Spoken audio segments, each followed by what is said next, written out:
Good afternoon. Welcome to the Wednesday, June 6th session of the Cape Cod Regional Government Assembly of Delegates. I'd like to call this meeting to order, and we will begin with a moment of silence to honor our troops who have died in service to our country and all those serving our country in the armed forces.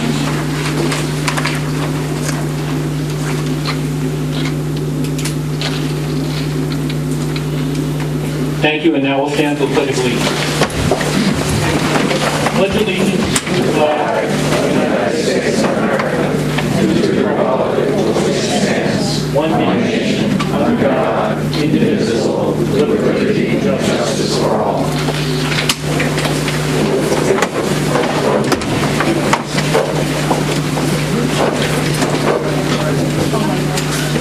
Clerk will call the roll.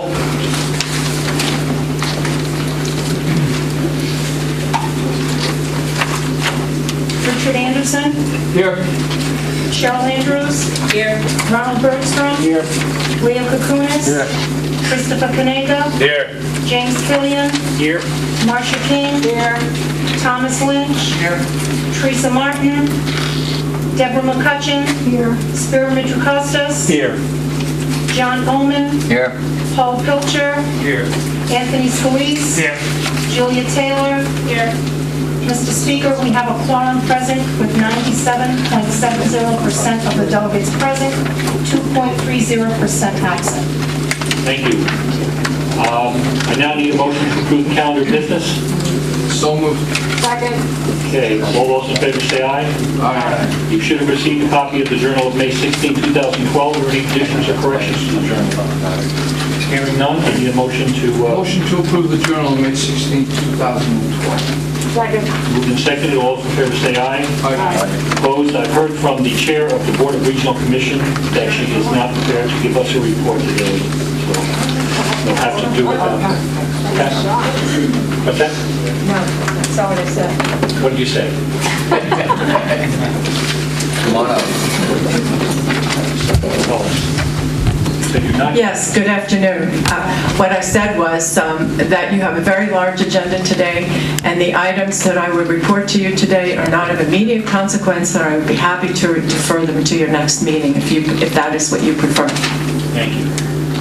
Any objection to that? No? Okay, thank you very much. Okay, now, I'll get a copy of the sign-up sheet, and we will begin with public communications from public officials.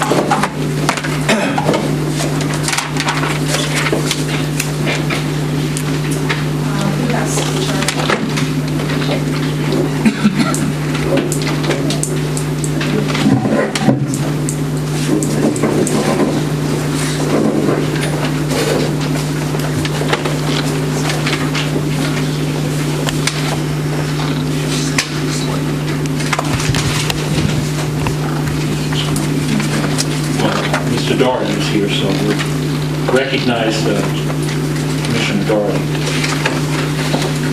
And a cheerful good afternoon to one and all. I am here today as the chair of the Cape Light Compact. As you know, I am also a county commissioner, and I'm a former member of this august body, having served 4 years. It was my pleasure to do that. However, today I come for a different reason. I'm here this afternoon speaking as the chairman of the Cape Light Compact regarding the report to the Barnstable County Assembly Delegates Special Committee on Inquiry into the Cape Light Compact. I prepared a detailed written response to the report for you dated May 31st, 2012, and I provided your clerk, Janice O'Connell, additional copies of my response this afternoon. I will now read my May 31st letter into the record in its entirety. Overall, the report contains numerous inaccuracies and statements not supported by facts or data, and I strongly urge the Assembly to take action this afternoon. For the record, I want to reiterate the following 2 key points. Since 2001, the Cape Light Compact Energy Efficiency Program has had a budget. This budget has been approved and is administered by the Massachusetts Department of Public Utilities. The budget was provided to the special committee and is attached again as a quick reference. Just because the Cape Light Compact's energy efficiency budget is not in the format of a county department budget is no justification for repeatedly stating and insisting there is no energy efficiency budget. Similarly, the Cape Light Compact Governing Board has discussed and approved operating budgets for the past 3 fiscal years. Prior to that, the Assembly reviewed and approved the operating budget for the Cape Light Compact. Second item, the report, the most recently supplemental information from a member of the special committee dated June 4th, 2012, states that the Cape Light Compact may have conducted criminal acts and concludes it is appropriate to request a forensic audit for use in a court of law. The author of the June 4th memo also claims that the DPU-approved mill adder is a kickback. All of these statements are patently false and completely unsupported. These types of defamatory statements exemplify the inaccuracies contained in the report. In closing, I urge the Assembly to, at a minimum, immediately remove the report from public circulation and have the report entirely rewritten with assistance from Barnstable County Legal Counsel to ensure that the report contains accurate information supported by facts and is devoid of inflammatory remarks. And with that, I conclude my remarks, and I have something for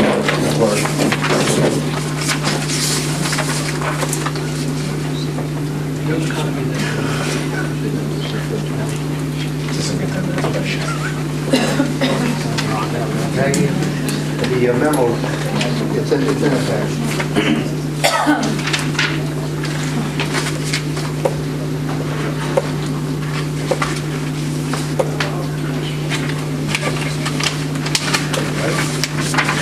Austin Knight.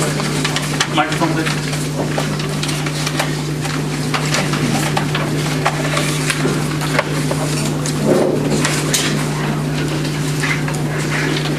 Thank you, Mr. Chairman, Assembly members. I'm Austin Knight. I'm the Selectman in Provincetown, currently Chairman of the Board, and the Town Manager asked if I would attend today to follow up on the conversations that have yet to happen, but I'd like to make a brief statement. The Town of Provincetown has had the good fortune of receiving many benefits through the Cape Light Compact services. Not only for our municipal project, Town Hall, for lighting and so forth, but the residents of Provincetown have had a clear help from this organization. And so to the future, I hope this continues, because we have, as many of the municipalities, had the benefits of this.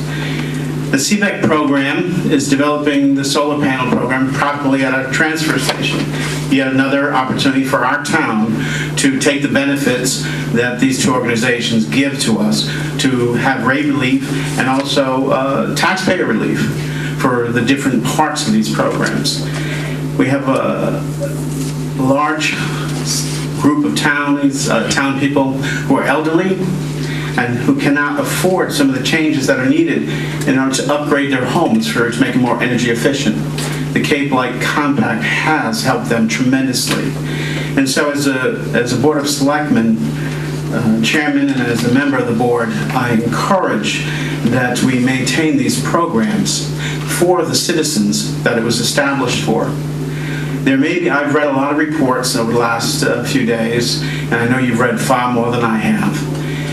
But to me, it is so important to maintain the services that are provided to the taxpayers and to the ratepayers, because they're the ones who are receiving the benefits. Is there a time limit? I'm sorry, I thought I had it turned off. That's okay. I just think it's important that we remember what these services are for, and who they're for, and what they've done. And I just, as a selectman, want to say that to you, the Assembly members, and to you, Mr. Chairman. And I applaud the work that the two organizations have done for the municipalities across the Cape. Thank you. Thank you. I have a sign-up sheet here at the end. After I take comment from those who signed up, at this time permitting, I'll allow others who here wish to speak to give comments. First name on the list of the general public is Fred Fenlon, Eastham. Fred, former member of the Assembly of Delegates. My name is Fred Fenlon. And I'm a member of the Cape Light Compact Board and a past member of the Assembly of Delegates for 2 elected terms.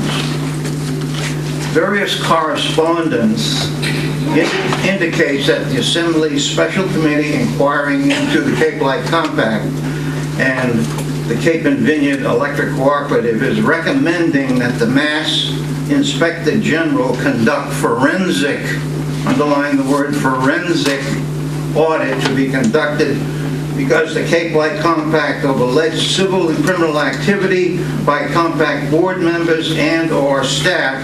Forensic implies fraud, valuation, bankruptcy, and etc.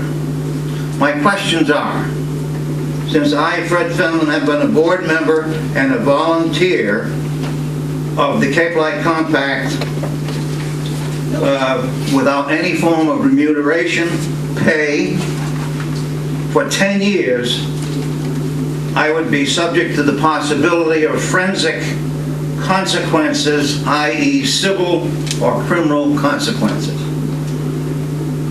My first question of the Assembly of Delegates, do you recommend that I should begin a process of retaining an attorney to protect me and my family from civil and criminal consequences?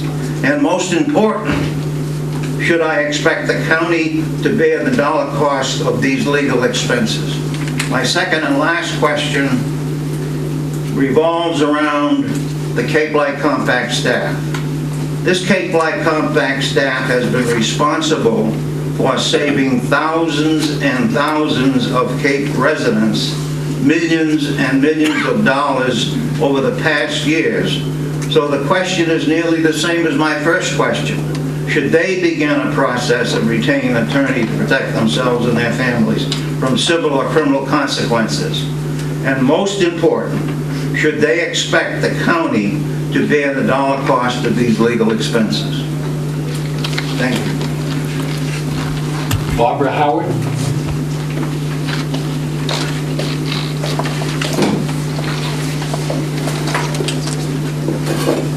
Excuse me.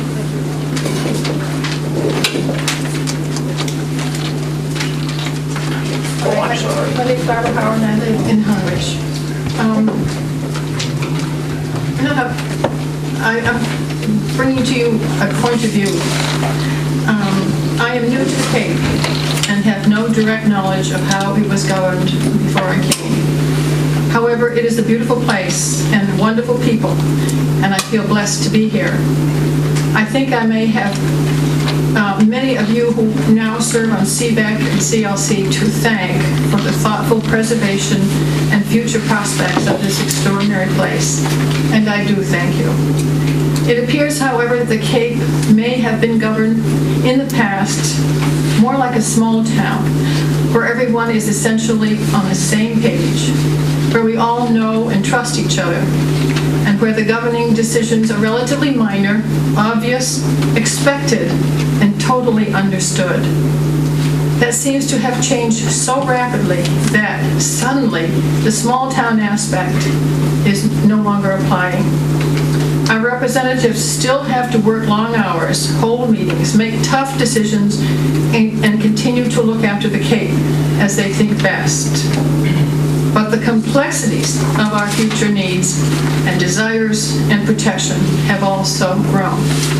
The number of people impacted by the amount of money, the number of people impacted, the amount of money essential for change and growth, and the manner in which governance must now occur have changed as well and have expanded enormously. No one here is accusing anyone of intentional acts of deceit or criminality. Not at all. It's just that the casual or the just trust us attitude toward governing and the spending of public money is no longer appropriate. The rules for public oversight, the operation of meetings in the public's behalf, the specific accounting of all public funds raised, solicited, and spent protect the governing bodies as well as the public at large. If the public knows all about and approves of the activities of the governing bodies and things go wrong, we are all to blame. From where I stand, The large amounts of money solicited and spent so far by CVEC and CLC have benefited only the attorneys. We all have been duped and made poor as a result. Thank you. Noreen Donahue? My comments will be covered by another speaker. I'll drop out of the list. Thank you. Okay. Kevin Galligan?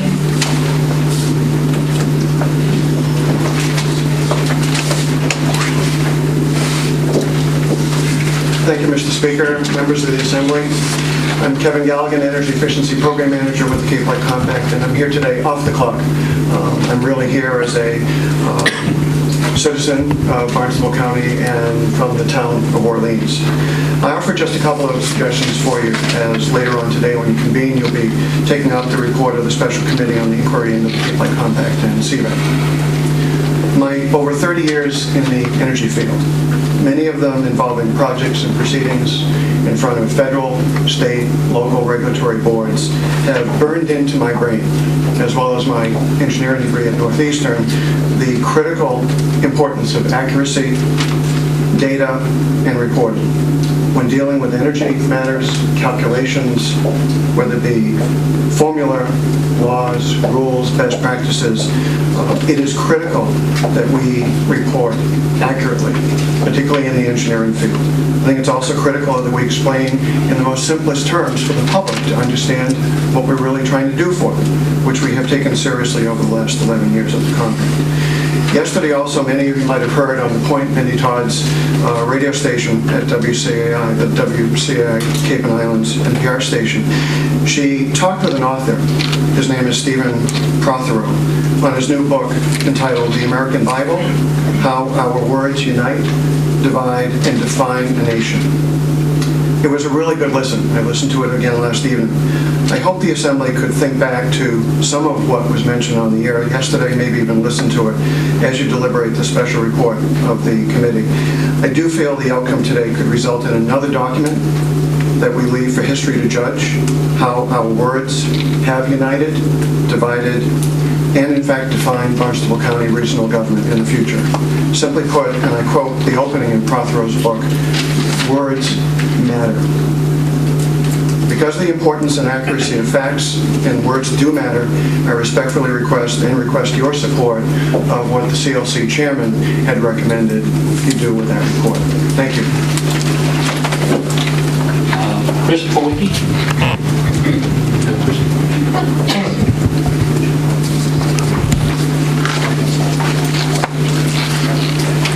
Good afternoon. You'll have to speak into that microphone as well.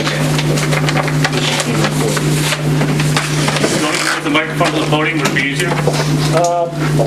No, I just, Okay. some people may have to sit down, but don't want to admit it. Okay. I'm one of them. Whatever you say.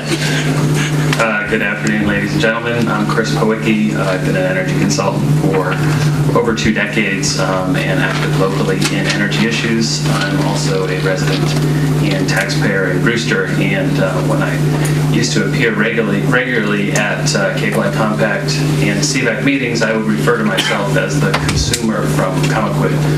Now I'm in Brewster, so I'm going to call myself today the consumer from Brewster, and I think that's an important distinction. These two energy agencies are different from a lot of the other agencies, government agencies that are considered in the public realm here locally. Every consumer has a right and standing before these agencies. First, I want to acknowledge that the Compact and CVEC are making very significant contributions in promoting energy efficiency and renewable energy, and I support much of what they do. I don't always support the way they go about it. Certainly the staff and the volunteers work very hard at what they do. They are very well intentioned and they bring a lot of benefit to local communities. But I think that your investigation has raised some legitimate questions. Conceptually, I've always believed that these institutions are ideal for putting the power in the hands of the people and accelerating progress toward a sustainable energy future in a way that a standard government agency or that your standard utility is not going to deliver the benefits benefits that these consumer-based organizations can deliver. But I also want to take a minute to look back at the reality in a couple of key areas. The compact was formed to secure the best market rates for power through aggregation, but in a decade of operation, its power supply program has actually increased the costs for residential consumers by $30 million over the rates that would have been available through NSTAR if people had stayed on the NSTAR service. So the intent was to reduce rates, and that has not happened. Secondly, when CVEC was formed, residents and businesses were promised a direct share of the savings from its renewable energy projects, but instead they've been asked to foot the bill and to forego any savings. And so I think that there are clear evidence that some consumer interests are being compromised with the way that these organizations are going about their business. I want to take a minute to commend the special committee on the difficult work they did in trying to shine some light on the operation of CLC and CVEC. And though I might disagree with some of the language in the report, and I think that there are errors that probably deserve correction, I think that the recommendations you came forward with are in the interests of the public and consumers, if not the exact wording. I'm hopeful that agencies at the state level will follow up on these recommendations now that some light has come in, and that they'll actually apply some of the necessary disinfectant. And then I want you to also consider what happened when another regional agency, the Cape Cod Commission, was in the crosshairs. Diverse stakeholders were brought together to conduct a critical evaluation of why the commission formed and what it actually did during its initial years of operation. And ultimately, there were some recommendations put forward by these stakeholders. New leadership was brought in, and the commission has undergone a comprehensive restructuring. I think that the same thing could happen with the Cape Light Compact and CVEC to everybody's benefit. There's no need to disband these organizations, which I think some people are interested in doing. I think instead that some change will help in their as they move forward. Given that the Assembly and Barnstable County as a whole have very limited abilities to affect any change, I'm hopeful that the Assembly's investigation and the work at the state level just represent starting points for a broad and inclusive dialogue. I would recommend that the special committee present recommendations in final form in public hearings in each community as a means for kicking off some of that discussion and starting to affect change at the local level. Certainly that's where the power of the people resides. Thank you. Thank you. Kathy Sherman.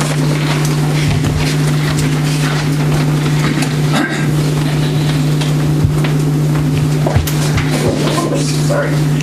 Kathy Sherman, also Brewster. I am here partly because I was at most of the subcommittee meetings and also the special commission's consideration of some of the parallel issues. And I want to say that I felt that the committee did an excellent job of trying to look at the matter of governance and operation in a manner that was forward-looking, and maybe that doesn't come across as much as it should in the report, but to identify weaknesses in governance, and also following on what Mr. Pawlicki said, there were issues that came up. One issue was the very identity of these entities, and it's important, I think, for us to gain some understanding even about matters like which is responsible for fulfilling the the RPS obligation, or in what the relationship is for the supplier, the competitive supplier, Con Ed Solutions. Other operational matters that we don't know that impact on the consumer are who is it that buys renewable energy certificates? And I mean, because that market is very, very volatile, and even before other member towns became part of CVEC, they were negotiating not just with, CVEC wasn't just operating in its role as helping to develop renewable projects. It was negotiating for RECs with Fairhaven and Falmouth. And so, and those are expensive. The solar RECs are going to impact, even more so at 55 cents a kilowatt hour. So I think that some things were not considered in the domain of what the subcommittee looked into. For instance, just the simple amount of money going into legal expenses. In terms of the compact, we know that budgets are discussed, and the next meeting of the compact will have further discussion. But with respect to the open meeting law, does the public that's in attendance at that meeting have the right to see what's under deliberation? Simple question, but and this is not a criticism of the people who serve on the board, because they don't know. I was at a meeting where the material was given to me by the person who was distributing it, and then retracted immediately because I, as a member, didn't have a right to hear it. The budgets are there, and it's a question of the access to it.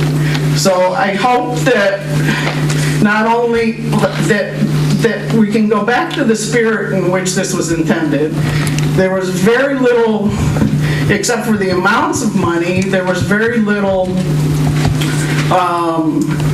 criticism of the energy efficiency portion of the compact's activities.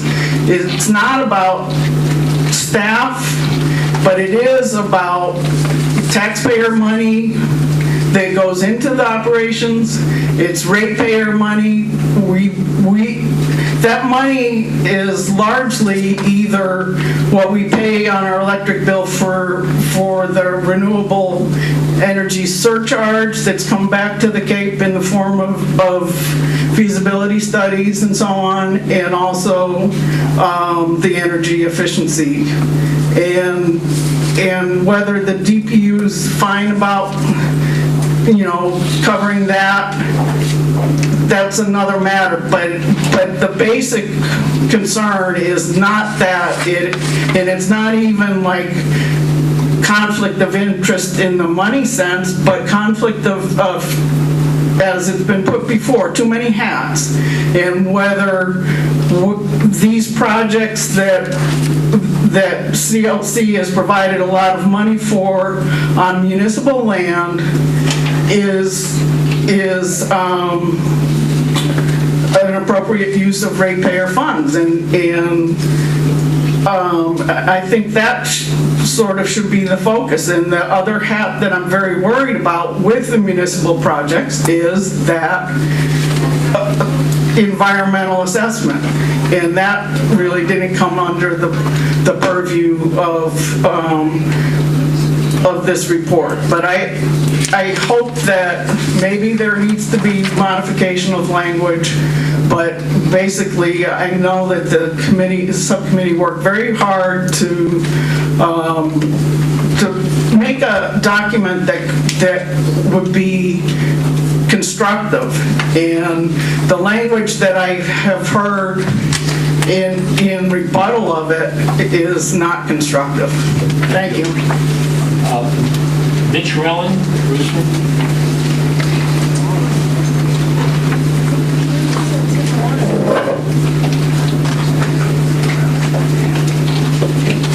Just a point of information is that as people come up and they make a lot of claims and comments and so on. Some of them may be accurate and some not accurate, but as far as I'm concerned, how we're going to run this, if you get there and you say the work is made of green cheese, we're not going to dispute that. In other words, everybody can just say what they want, suffer the consequences later if they turn out to be completely wrong. It's green cheese, Mr. Speaker, not blue cheese. Mitch Rowan, resident of Brewster. As with some previous speakers, I recognize that Cape Light Compact has done and continues to do good for the Cape. My house was audited for energy use, and I had my light bulbs switched out, and my attic insulation was redone at a terrific cost. I mean, it's terrific. And I appreciate and support the efforts that CVEC was set up to do to promote, to develop, coordinate projects of renewable energy. But I would like to see those kinds of efforts continue. But there are other concerns. You know, I've attended these meetings for a couple of years. I attended many of the subcommittee meetings. I've sat in on county commissioner meetings. I've sat in on CLC meetings. On occasion, some people have commented that this whole process of the inquiry into CVEC and CLC was because of Brewster Wind. And this was a way to get the wind project in Brewster canceled out and get back at CVEC and CLC. I can tell you that that's not true, at least from my experience and from my perspective. Sure, I looked into CVEC and CLC as the Brewster Wind project was going through its permitting process. And what I found and experienced was that the process that CVEC was engaged in and CLC lacked transparency, was almost secretive in some of their documents, was disrespectful to citizens who wanted to ask questions or seek some answers, seek some documents. It's the process and apparently the structure that was of grave concern. I want to see those agencies doing continued work, but done in an open and transparent manner. As others have said, I know the subcommittee spent a lot of time and did their due diligence and came up with a report that I feel is on target and should be supported by the full assembly. You know, when issues happen, and you know, each of you are residents of your own towns and have your own personal lives, when issues come up with whatever form of government at the local, county, state level, you want your voice to be heard and your concerns and your questions answered. I have not found that to be the case in my dealings with CVEC and CLC. You, the delegates of the full assembly, are our people's voices. You have been able to ask the appropriate questions and, to some extent, getting full answers. I rely on you to continue your support of our concerns so that we feel that somebody hears us, somebody can help facilitate making these agencies better and more responsive. So again, I support many of the activities, CVEC and CLC. The process, the structure needs to be looked at, and I hope changed. Please support the report. Thank you. Thank you. Lily Green.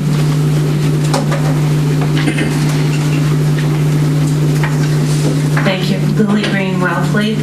I would like to thank the Assembly for taking the concerns of the public seriously, forming the special committee, for all the hard work of the special committee, and for the report and recommendations that were written and approved unanimously by all on the special committee.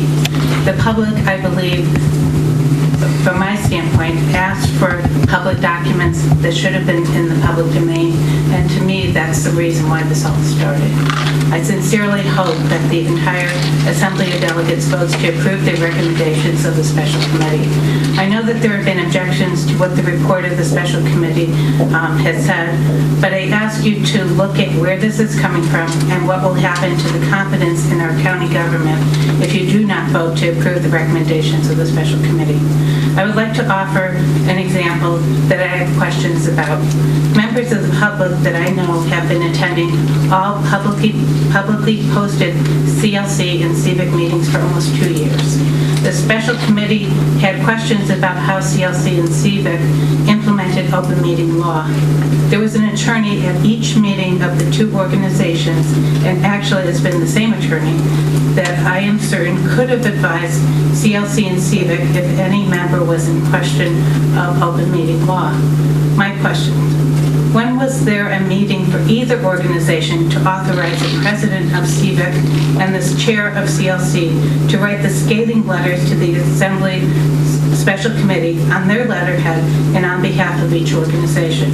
Certainly, there was no such meeting that I have looked at over and over and through the last few weeks in the normal way that either public organization has done so in the past. Can we afford to allow these situations to continue and coming on the heels of the Assembly's Special Committee report? What else will these two public entities do in the future if you do not act to approve the recommendations of the Special Committee? I also ask you to do so in light of the $265 million solar projects through CIVIC. These are at stake. CIVIC claims that they are not a part of county government. My questions: what happens when or if subsidies for solar projects decline? Or the owner finds that there's not enough money left on the table to be made, or the financial arm of the venture calls a loan due for some other reason. We don't have a crystal ball, but these actions are taking place in other parts of the globe. Will CIVIC find some reason to be part of county government? Will the taxpayers of Barnstable County become liable for CIVIC projects? What guarantees are there that these will not happen? We don't have the public documents. The public can't scrutinize these projects, even though we've asked repeatedly. Even more basic than this, my state representative told me almost 2 years ago that our county has the highest rates in the U.S., second only to Hawaii for our electric rates. This may not be true any longer, but our rates are still very high. So I ask, isn't it the job of CLC to secure competitive rates? Within the last month, all of the suppliers on the list were called. Why are all of the other suppliers, when they were called, lower than the CLC rates? What will the CIVIC solar projects do to the ratepayers' rates? It's another question. If public documents will not be produced by these two public entities for the Assembly of Delegates Special Committee, then I ask you to sincerely think about the welfare of our county. Please vote to accept the recommendations of the Special Committee, and let's all find out the answers to the questions that the Assembly of Delegates Special Committee has proposed on behalf of everyone in Barnstable County, answers that we should already have information about since this was public information in the first place. Again, many thanks to the Special Committee. Can I have your name again, ma'am, please? Lily Green. Lily Green? Yes. Thank you. Lilli-A-N-N, green like the color. Thank you. Joseph Swalek, did I get that right? Swalek, sorry. I had a long or short name, I picked the wrong one. That's the Irish pronunciation. If you're from Eastern Europe, you say ah.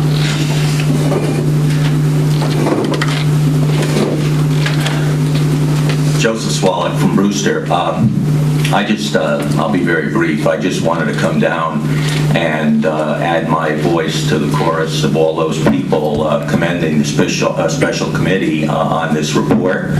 I know they worked very hard, and I'm hoping that the Assembly will accept the report as it is. I'm not always happy with my governments, whether they're national, state, or local. And once in a while, I read about something being done that makes me feel kind of good, and this report was one of them. I kind of felt that we were kind of steamrolled by CVEC. All of a sudden, they loomed up on the horizon, and there was something else that we had to worry about. And I like the idea that the Assembly of Delegates decided to look into this matter and try to come up with some better methods of operation for both CLC and CVEC. Thank you very much. James Rogers.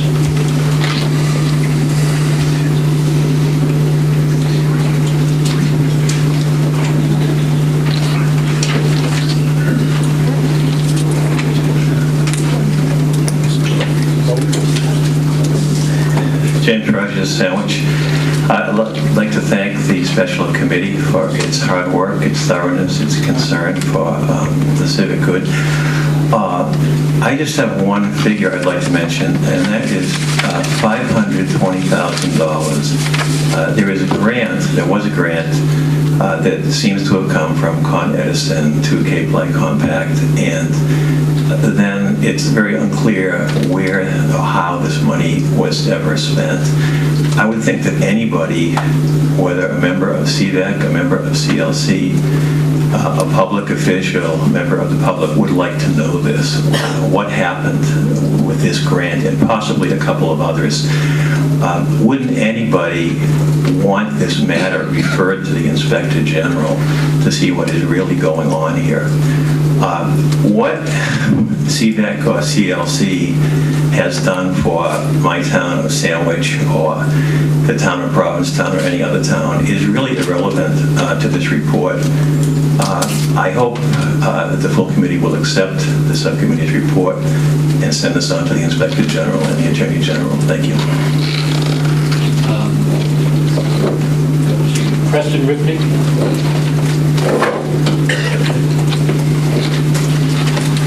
I see you have a folder in front of you. I hope that doesn't mean you're going to be here.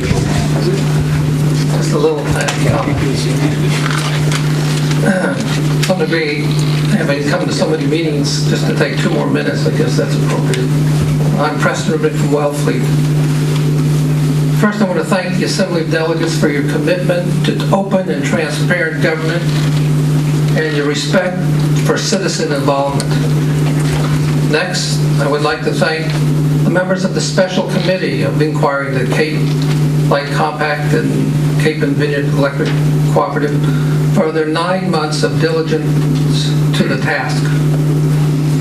Almost a year and a half has passed since I and other citizens began our efforts to learn about CLC and CVEC. From the very outset, we encountered open and persistent hostility and disdain by the leadership and management of these two bodies, these two public bodies. Every effort to secure routine public information and documents was met with multiple obstacles and outright rudeness and disrespect by senior county employees and representatives of CLC and CVEC. We turned to the Barnstable County Commissioners for assistance.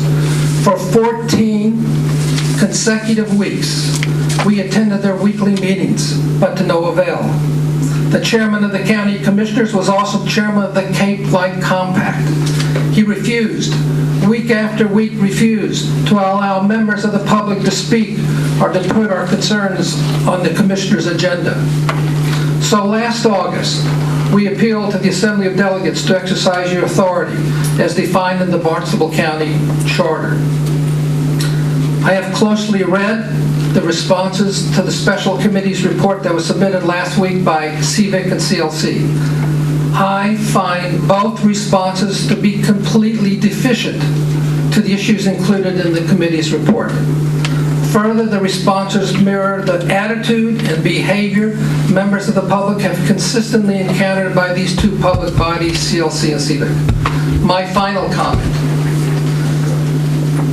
Many people throughout Cape Cod and across our state volunteer to serve on boards and committees. They attempt to do good work to benefit their communities or counties. Sometimes they may make a mistake regarding the open meeting law, or maintaining minutes or records or some other misstep. And when that occurs, and it is pointed out to them, most often they will correct the deficiency and proceed. They say essentially, we were unaware of the requirement, we are sorry, and we won't do it again in the future. Make no mistake about it. This is not what has happened with CLC and CVIC. These two public bodies are not merely a group of well-meaning volunteers who have been left on their own to deliberate and to act. No, indeed. CLC and CVIC have been staffed by the two most senior paid staff members of the county. Just repeat that. I mean, just repeat, but what happens if you pound on the table, it goes through the mic and people are listening to this meeting? Thank you for the correction. I'll start that sentence over. It's a good sentence. No, indeed. CLC and CVIC have been staffed by the two most senior paid staff members of the county government from the beginning of their existence. The boards of CLC and CVIC also have had paid legal counsel, the same legal counsel, representing both, every step of the way from their formation to the present time. In other words, the actions of CLC and CVIC have not been missteps of well-meaning but uninformed boards of citizen volunteers. What CLC and CVIC have done or failed to do is the result of careful calculation and deliberate action. I believe the special committee's report and its recommendations will restore confidence in county government. I urge the Assembly to endorse the report and the recommendations. Thank you. Eric Bidler?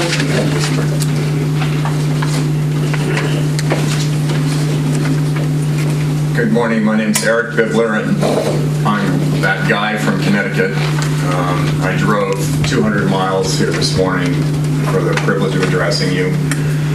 I wish, and I hope it's the last one of these round trips that I may make. I'm going to leave immediately after the meeting and go back home.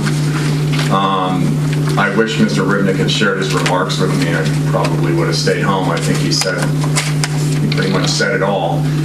I also would like to thank the Assembly for invoking their powers under the Barnstable County Charter to create a special committee of inquiry.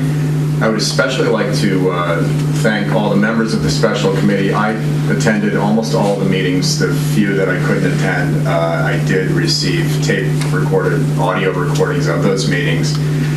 I believe that the speaker did an excellent job of running a fair process, and I believe that all the special committee members did an enormous amount of work reviewing thousands of pages of documents and attending numerous meetings. And in my experience at all times, they were very restrained and very deliberate, in their comments and in their process. I just want to I just want to bring a few other points of emphasis in here. I just want to underscore what Mr. Ribnick just said. This entire process began when a few members of the public were seeking more information from these agencies and were getting nowhere. We couldn't get the most basic information. We couldn't get minutes and so forth. And I just jotted down a list of some information that was not publicly disclosed prior to the initiation of this entire process. There was a grant from Con Edison Solutions to the Cape Light Compact in 2006 of $520,000, not publicly disclosed. The $520,000, which according to other documents which the Cape Light Compact has provided, which indicate that the money was spent, was assigned, according to them, to CVEC a year and a half later. That $520,000 assignment of the grant is nowhere to be found in the Cape Light Compact minutes. It was not publicly disclosed. The circumstances are essentially unknown, and to this date, there is no evidence that the Cape Light Compact Board deliberated, approved, or was even informed of that transfer. Cape Light Compact, in Mr. Doherty's letter, is indignant that anybody would suggest otherwise, but there's no record in any of their public proceedings. The committee asked for the minutes of the Cape Light Compact Executive Committee. They were unable to obtain them because the Executive Committee, which has all the powers of the full governing board, and essentially runs the organization, did not bother to keep minutes during its first 14 years of existence. That's an outright violation of open meeting law. There were no financial statements for CBEC. That's how we found out that this initial contribution had come from Con Edison Solutions, because I was able to obtain them from somebody who got them from somebody who got them from somebody on an energy committee at some town. I don't even know what town they came from. None of that had been publicly disclosed. The operating fund of the Cape Light Compact, which collects all of the mill adder funds from ratepayers, which are considered public funds, has still not been provided. It's not on the Cape Light Compact website. I've asked for it a dozen times. It was not provided to the committee. It was one of the things they asked for. They just plain didn't provide it. So we don't know what the receipts are of ratepayer funds in the operating account. We have no idea how they were dispersed to this day. There was a transfer on March 23rd, 2011 in secret executive session, an approval of a transfer from the Cape Light Compact to CBEC last year. Initially, it was denied by the chairman of Cape Light Compact numerous times in public, saying there was no secret transfer. He later recanted and said he had an incorrect recollection of events. That transfer has been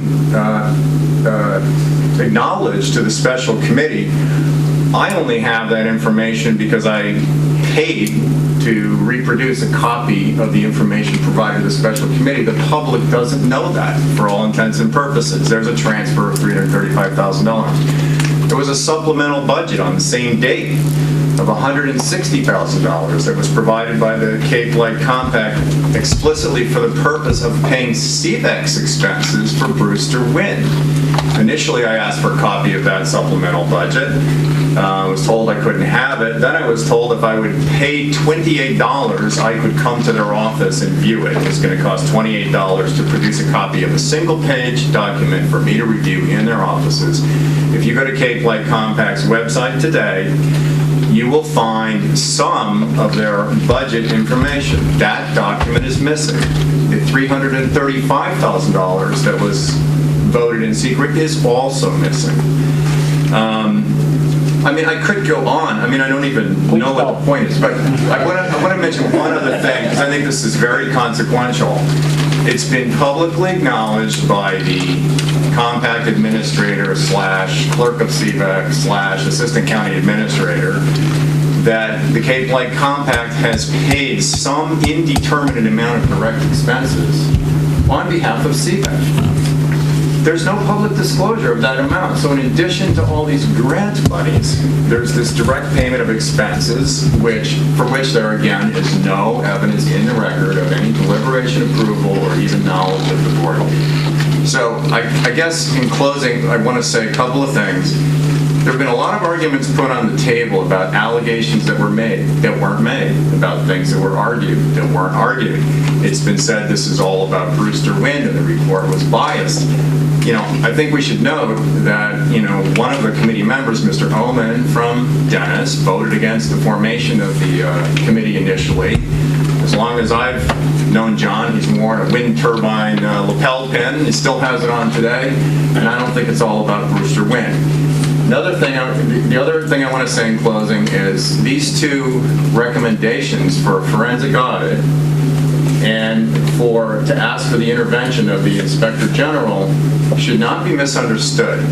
A normal audit looks at the accounts of an entity to determine whether or not they had appropriate financial controls, whether or not they follow generally accepted accounting procedures. A forensic audit follows the money. Where did it come from? Where did it go? It looks at a particular transaction. We have a host of transactions here for which no documentation has been provided. There is no other way to determine what happened here. The special committee was unable to do that.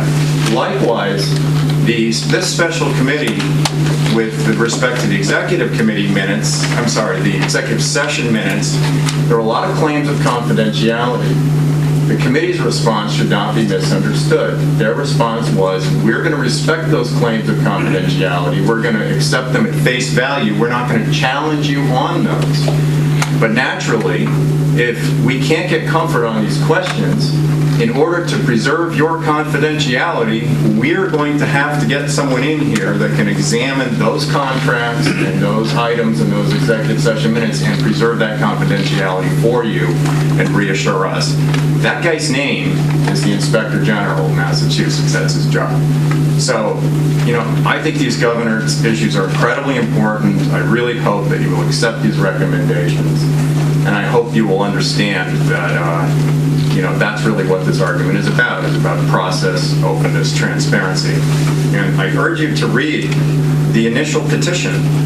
Instead of relying on all the things that's been said about what this was really all about, go back and read our initial petition and see what we really asked for. And again, thank you. I think you've done a stellar job. Thanks. I have now taken testimony from all the people who have signed up to testify. I might be able to go another 10 minutes, 15 minutes, no longer than quarter after 5. Is there anyone else who wishes to testify? I see a hand in the back, yes. Mr. Kenny. And then I saw another hand there. Be aware that every minute you use will take away from somebody else's minute. I'm sure you'll know. Well, I'm going to call for a special committee to review why I wasn't called, because I was the second one to sign the list. Let me begin by recounting briefly a very short conversation that occurred between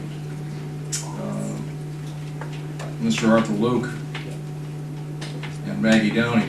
There was a disagreement between them about how a certain contract bid had been handled. The bid, by the way, resulted in CLC member municipalities paying, over the course of 3.5 years, hundreds of thousands of dollars more for electricity than they should have paid.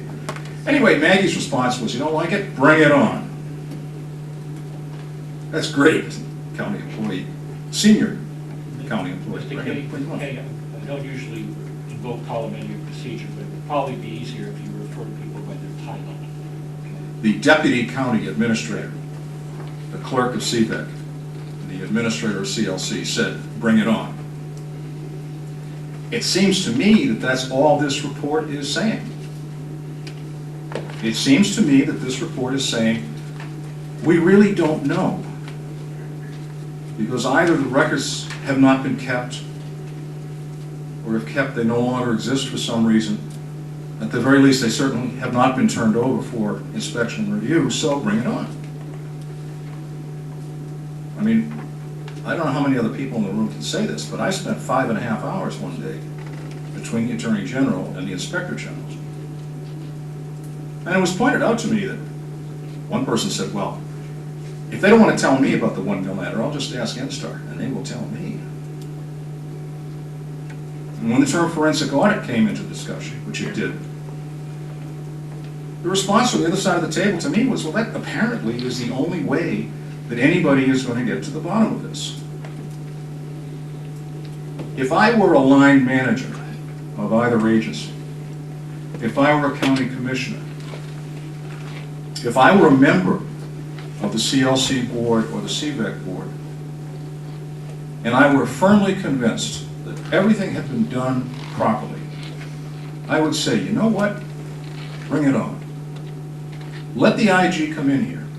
We'll open all of the books, and we'll allow the IG to pierce the veil of confidentiality because we know they're bound to maintain it, to preserve it. Because I don't see we did anything wrong. And I'm sure that a thorough investigation by the Inspector General will prove that. But that's not what we're hearing. It's not what we're getting. The special committee couldn't even, the special committee, 5 members elected by the people of their towns to serve on this assembly, could not even get response, full response, timely response to their records and information requests. So, bring it on.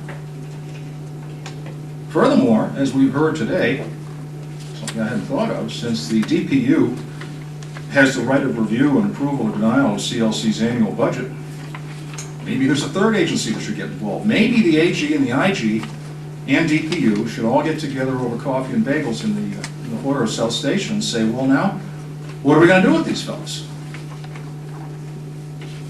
One of their authoritative governing bodies has repeatedly asked for information, and it has not been turned over. Bring it on. I don't see anything wrong with that request, and I don't know whether there's a hint that there were criminal issues or civil issues, and I personally don't care. There certainly, undeniably, were issues of governance. There was none where there should have been, and there was secretive governance at best in many instances. The people of Cape Cod need to know. I think CLC's done a great job in their energy conservation programs. They've delivered some astonishingly precise, effective, efficient responses to our energy situation. That's not the point. And it is and should not ever be viewed as appropriate for somebody who's a good guy 90% of the time to be a bad guy the other 10% of the time. We're talking about public agencies. We're talking about public money. We're talking about public trust and public authority and public accountability. And I would, for one, like to know why the two individuals who head, respectively, CLC and CVEC, as was said earlier, apparently without any discussion with their boards, decided to write letters stating an official position. That's an example of bad governance at its best. Bring it on. Thank you. I see another hand in the back there. Yes, gentlemen.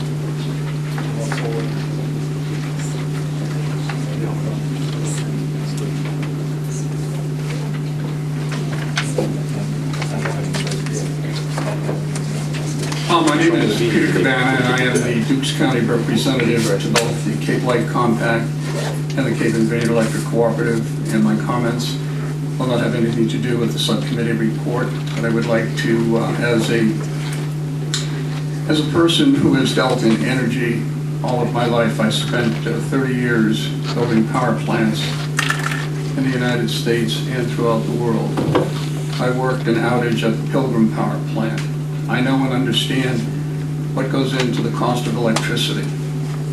When I started on the Cape Light Compact representing the town of Tisbury at its inception, I was pleased to find that we had an organization that was trying to represent the people. The only problem that the Cape Light Compact had was they could only negotiate electricity at the retail level. As part of that board, we decided that we wanted to do something about that. And so we entertained a study and spent $100,000 to get an independent consultant to come out and state that it would benefit the users on the Cape and Martha's Vineyard if we would pursue a cooperative that could deal in building and making power plants and selling electricity. And I am proud to say that we did that. And I would like to just tell you, I can't give you, unfortunately, certain information because it's confidential that we review, that we have and will continue, I believe, to actively beat the current rates for the production of electricity. I honestly believe, and this is just my opinion, that there are organizations out there that would like to see CVEC disbanded. And I think part of the reason they would like to see it is that because we can produce electricity very competitively. And we're doing it for the towns, and the towns are benefiting. I've worked with Senator Wolf and Representative Madden in Boston on certain of the handcuffs that have been put on us that we're trying to get taken off so that we can do even more. And I am particularly interested because I have visions for Martha's Vineyard that couldn't be done, first of all, without CVEC, that could make Martha's Vineyard carbon neutral in the production of energy and transportation fuel. I won't go into the details, but I'm going to tell you that I've never been prouder to be part of two organizations than I have, both the Cape Light Compact and the Cape and Vineyard Electric Cooperative. Thank you.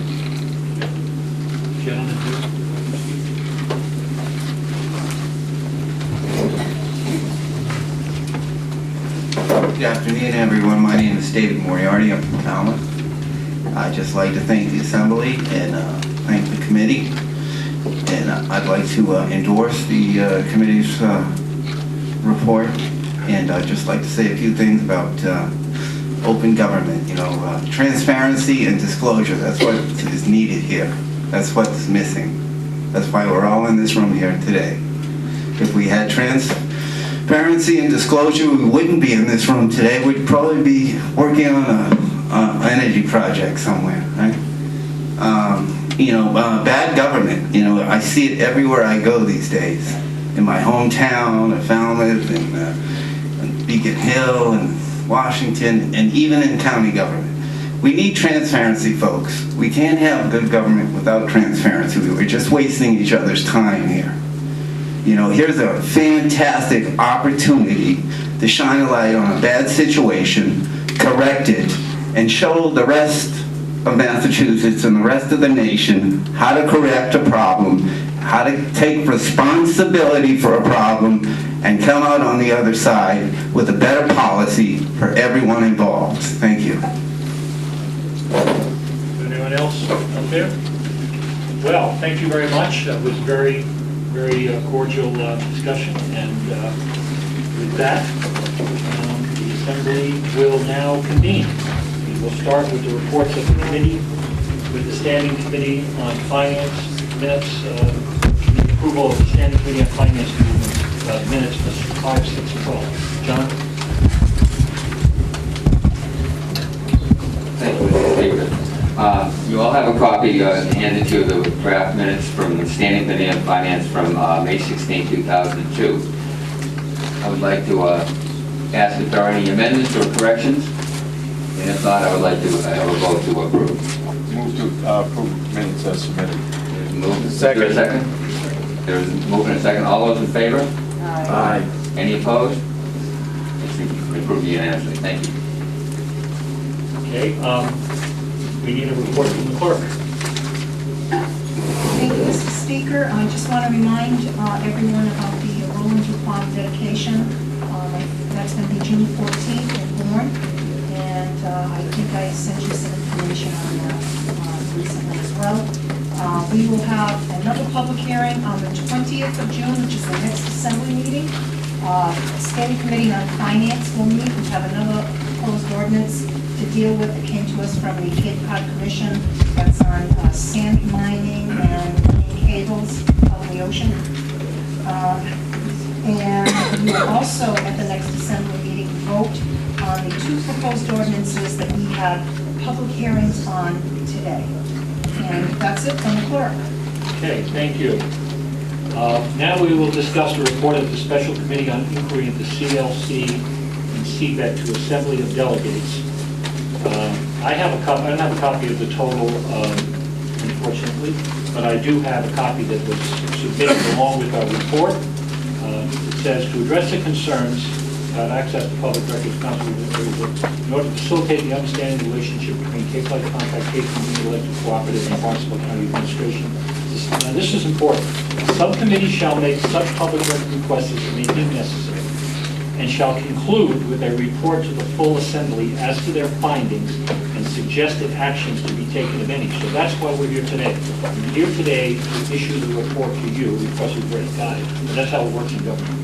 Okay? So outside of that, having done that, we've fulfilled our obligation. As far as further action goes, the committee, which issued the report, is going to have to decide that. So we got any comments, Julia? Well, I wondered if... Microphone, please. Oh, sorry. I wondered if everyone had gotten a copy of proposed action relative to report that I prepared and passed out. Did everyone get a copy? If not, maybe, I think I only have this one. Maybe do we need more? I might read it to us. All right, I will, but I had a couple of comments that I wanted to make first. Because I think that the issues that Kathy Sherman and then the others raised are ones that I am very interested in. But sounds like passing the buck, but I honestly believe that they are issues that have to be resolved by the boards of CVAC and CLC, and that the way to encourage those board members to be interested in those issues is through town selectmen. And town selectmen appointed these people, and they have responsibility for their actions to some extent, and the appointed members have clear ultimate decision-making power over these entities. They are not part of county government in an official sense, and the assembly and the commissioners do not have the kind of power that I think would be necessary to address some of the issues that are troubling people. That being said, however, we clearly do have county involvement in these organizations through the employees of the county, the administrator and the assistant administrator, and through the chair or through a commissioner, Bill Doherty, who serves as chair of CLC. So I'm very interested in the report that the Special Commission on County Governance came up with, which included a recommendation about this interrelationship. And they are recommending that that relationship be changed and clarified, particularly as it concerns the employees of the county, whether that would be through some sort of contract that spells things out in a different way, I do think that the commissioners need to come up with some sort of long-range plan. I will wait on their doing so, because I think they're in the midst of that kind of review, and then I will be eager to either act on their recommendations or some sort of separation, or I would propose additional changes. So that's my feeling of how the county should act. I think the towns who appoint the members of the CLC and CVEC are usually responsive to people who show up in great numbers, and I think that that's another. As far as the committee report, which is addressed to the Assembly, I do have a proposed resolution, which in the beginning I'd like us to act on today.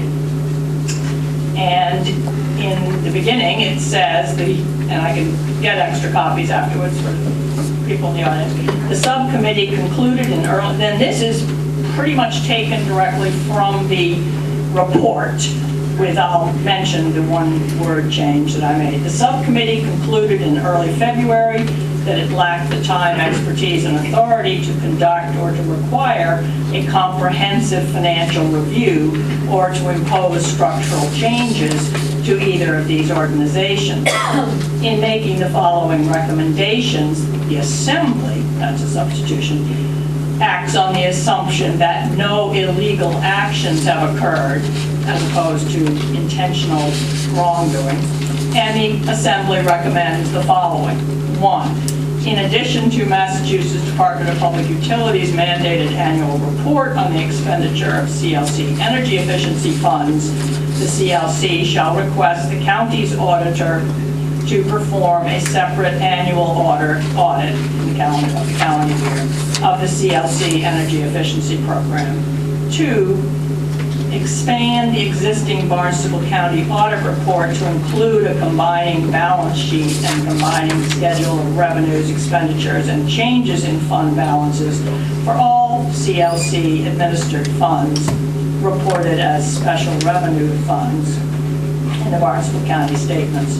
These combining schedules will be reported in the additional information section of the independent auditor's report on basic financial statements and required supplementary information. I'm interested in an audit. I think the term forensic audit, while may have a very technical and pleasant connotation, to most of us television watchers, would have an unpleasant connotation, and so I didn't use that term in this resolution. So can I ask the clerk to make a few more copies to pass out? Does anyone want a copy? Julie, are you making this in form of a motion? Put it on the I'm table? moving this, if I could have a second. Okay, do you have a second? Okay, it's been moved in second. Just to quick comments while you're distributing that. The report of the special commission is a public document. It became a public document when we voted to approve it back at our last meeting. So, I mean, it is what it is. Okay, so now we're issuing that report to you.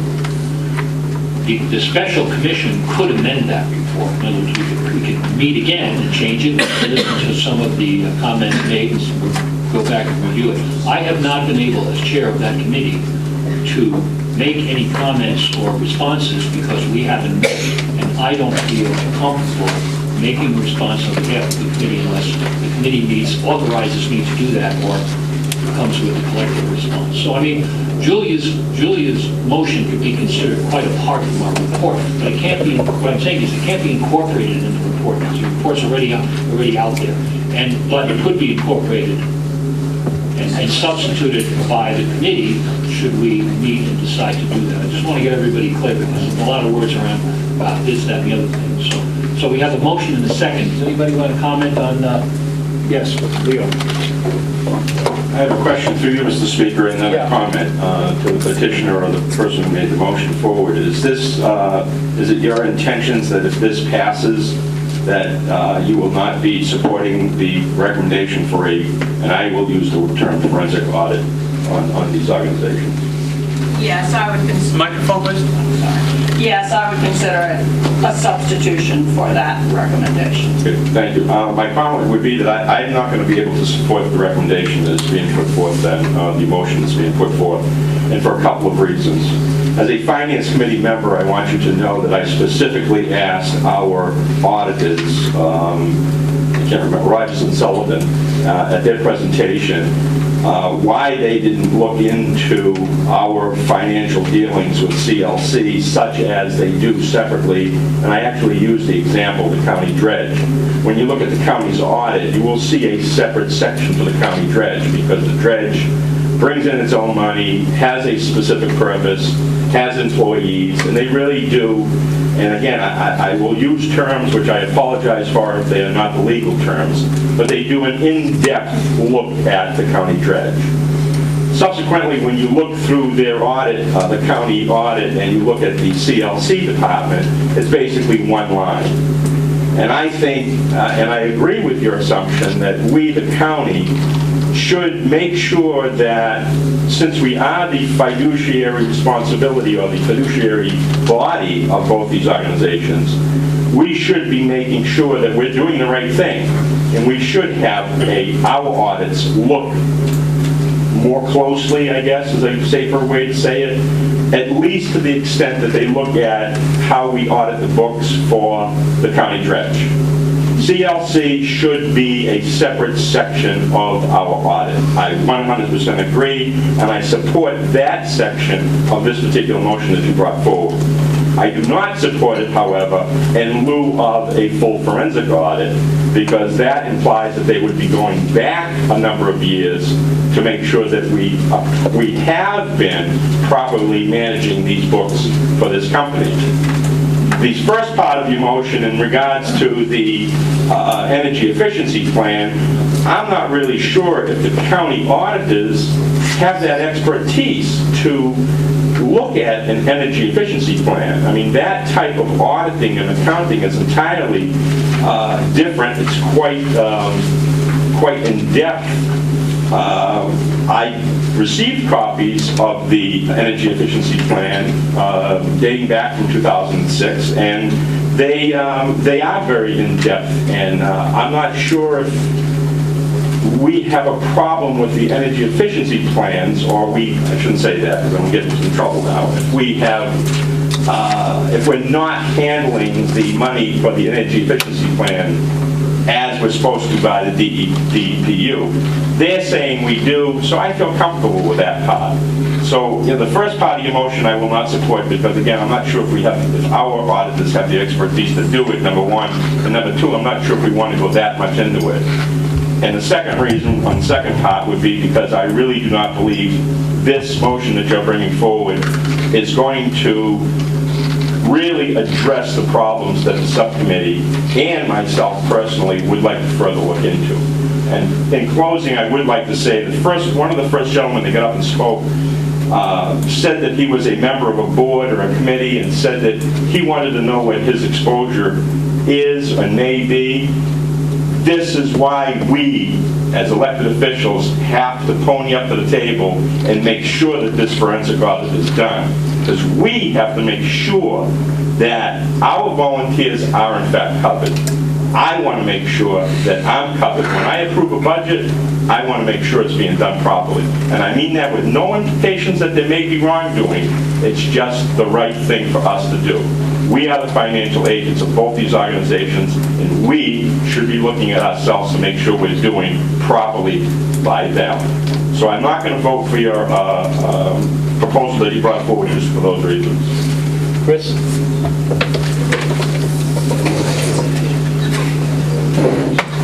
Thank you.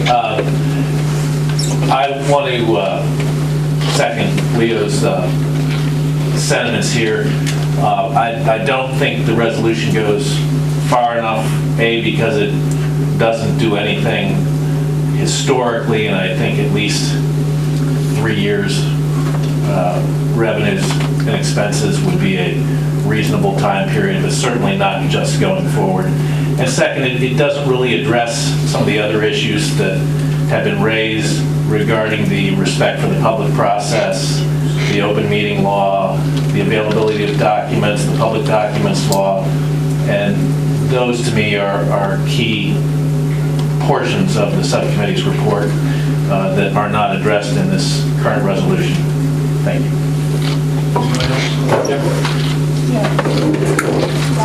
I am not at this point going to speak to all of the various things that have been said about the report from the committee. I did write a memo to Mr. Bergstrom dated June the 4th, 2012, in which I discussed 2 issues that I want to respond and be very clear about what my concern is. I share Leo Kukunis' concern that the recommendation being made by Ms. Taylor, while I understand the spirit in which it's offered, does not go far enough. And that's because, first, the statute that allows intermunicipal agencies to exist requires regular audits. And there has never been a comprehensive audit of all of Cape Light Compact's finances. That's actually not disputed. There's a claim made that's actually not disputed. There's never been an independent audit. At least if there was one, it's not been provided to anybody.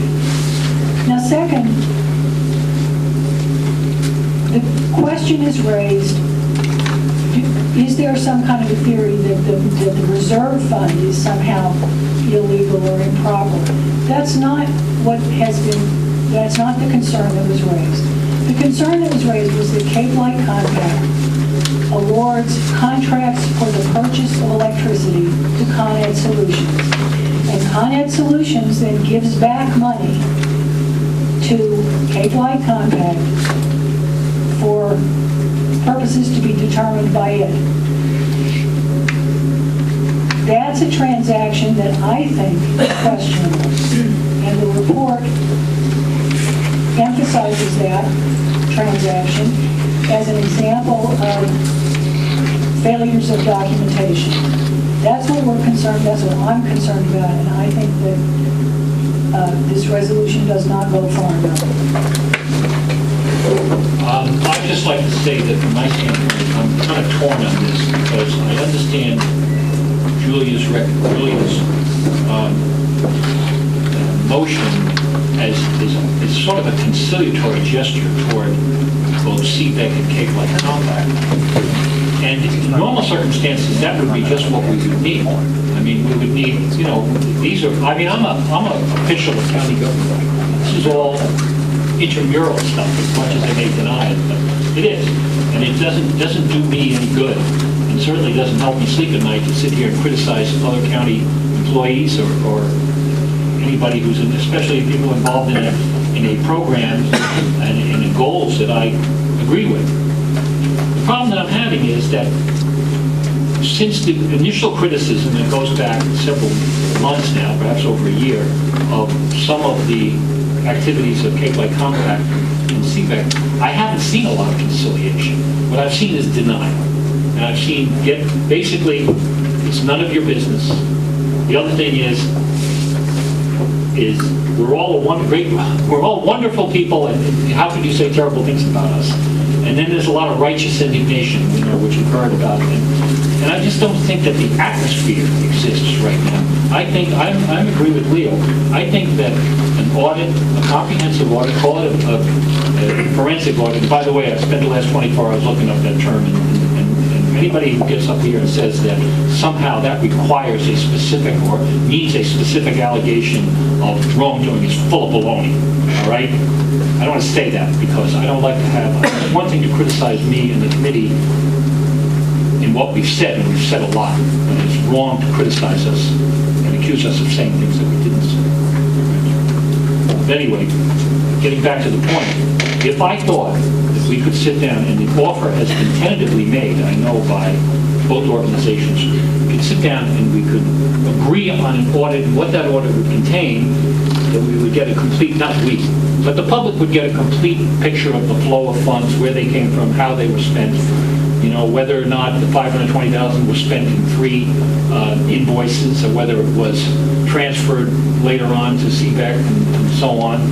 If we could get the acknowledgement that a lot of the information that we want, it's not a question of we wanting the information, was the information documented at the time? I mean, as one of the previous speakers said, make a lot of mistakes. I make mistakes as speaker. Whether I should release the documents as draft or not, a lot of different opinions on that, whether you can, there's a lot of different opinions on, for instance, whether you can discuss in open session certain things that you haven't. Everybody makes mistakes. It's very complicated, and the ground underneath us is changing every time the Attorney General or the state issues another opinion. So, I mean, there's mistakes. But I haven't seen any kind of conciliatory gestures from them saying, look, we're going to try to do things differently, we'll be open, look, we'll give you all, I always get aside here, but a lot of people get things on their email, all unsolicited stuff, and they try to avoid it, and they put it in the junk mail stuff. But look, some philosopher a long time ago said, look, you want to discharge somebody, bury them with information. I guarantee you that if CLC and CBEC had buried their foes with information from the very beginning, this would have been over a long time ago. And so, I would like to support the recommendation as I say, a conciliatory gesture. Whether or not we're going to get the kind of information we want, the kind of reporting we want, is really going to be at the crux of the matter. So, I mean, as I said, I'm torn. I don't know where I'm going to go on this, but anyway, Paul and then Drew. Thank you, Mr. Speaker. And I share your sentiments about being torn about this, but I think that it's clear to me, at least, that most people around this table support some kind of an audit. And one of the things that I found encouraging in what you just said was the possibility that if both sides, one side being the committee and the other side being the organizations, could have a meeting of the minds, there might be an agreement as to what exactly that audit would consist of, whether you call it a forensic audit or a comprehensive audit. And I think we had a committee that met for 9 months. It feels to me a little bit rushed to go ahead and approve an alternate motion at this point. And I would rather suggest that we take 2 weeks, maybe 4 weeks, however long it takes, and see if there's a possibility that members of the committee, talking to representatives from CLC and CBEC, could agree on what the scope of an audit would be that everybody would feel comfortable with. John? I'm just looking for a clarification. In my mind, the special commission's report stands on its own. It exists, it's been published, and it stands on. Ms. Taylor's resolution also stands on its own. One does not surpass the other. They are like railroad tracks into nowhere. But right now, that's what I believe we should do. That's how I reckon that that's how I read it. Okay. So one can support her resolution and hope that perhaps we can meet with CBEC and Cape Light Compact to clarify some of the issues that we have seen that it impacts with. Well, I think that, see, the issue, as I said a little while ago, the issue as I analyzed it is, the point of special commission is what it is. It can't be amended by anybody else, except us, all right? We could theoretically incorporate this language and substitute on the alternative. You could make any resolution you want otherwise. The path of least resistance would be to have the special commission re-examine its recommendations and say, in the light of input from the assembly and from the public, maybe we'll go on a different path. Now, I don't know whether he wants to do that or not. Some do, some don't. But Julia, would you rather have All due respect, Mr. Speaker, the special committee has issued its report. This isn't exactly what they reported, obviously, and I can understand why they might not vote for it. On the other hand, the special committee is never going to be able to implement any action. It can only issue its report. This is a call for action. Now, I'm not the best at describing auditing and being positive of what's the exact best kind of audit to have, but I do feel that we would be a lot further along if we voted this today and we started moving along. We'd be a lot further along in X amount of time if the special committee or other members of the assembly were unhappy with the results of that audit, felt that it didn't give sufficient information, then that would be a new issue. I don't think we'd have lost time, or I think we'd know more. I do think the issues of governance exist, but as I said, I think they are within the power of the committee to comment on, and they did. They are not within the power of the assembly to require certain changes in those organizations. That is only within the power of the boards themselves, sensitive to their selectmen's wishes.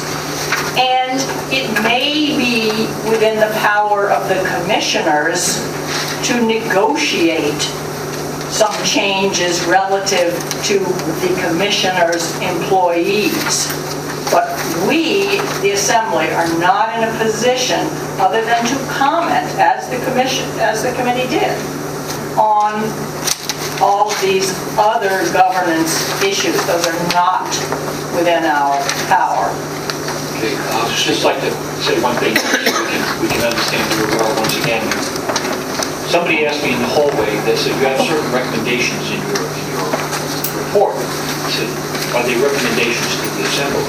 If it says we recommend the assembly do something, then they're recommendations to the assembly. At least my view is, if their recommendations don't say the assembly does something, they're actually recommendations directly to CBEC and CLC. We think you should do this. It's not implied that we're going to have some alternative process to them. It is simply, we believe that this should happen, we believe that should happen. So that's really what it is. Spiro. And then Leo. Thank you, Mr. Speaker. I'd like to concur with what Delegate from Falmouth has been saying. There is a big question for me from the very beginning what the standing of this body is vis-a-vis these organizations, and that I think Julia's done a very good job of putting it in perspective. These organizations, the county may be a member of, may have a special administrative relationship with, may share employees with, but they do not fall directly under our governance. That falls under the board of directors, the compact members, however you want to describe them. And that there's a valuable definition behind who those people are that we keep forgetting or we keep going past. My biggest question today, and has been for a while, is where are the towns?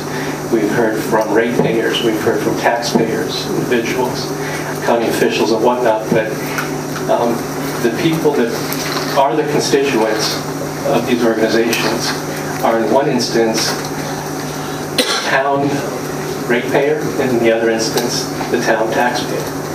And I don't see a whole lot of town officials here, except for one of my selectmen, which I'll recognize in the back of the room. I personally have a very good working relationship with the CVAC and CLC appointees that the selectmen have made. I've met with them on many occasions. I've reported to the selectmen with them together. I've never had a problem with the information that they've given me when I've requested it, and nor their judgment as they act on those boards. I don't think the selectmen in my town could have made better appointments. To the degree that this motion, this resolution supersedes the other, I'd rather take a vote on this to see how it goes. My intention, and I'll tell you up front, is not to vote for a report that includes the recommendation that a forensic audit be done on these organizations. It's tantamount to calling 911.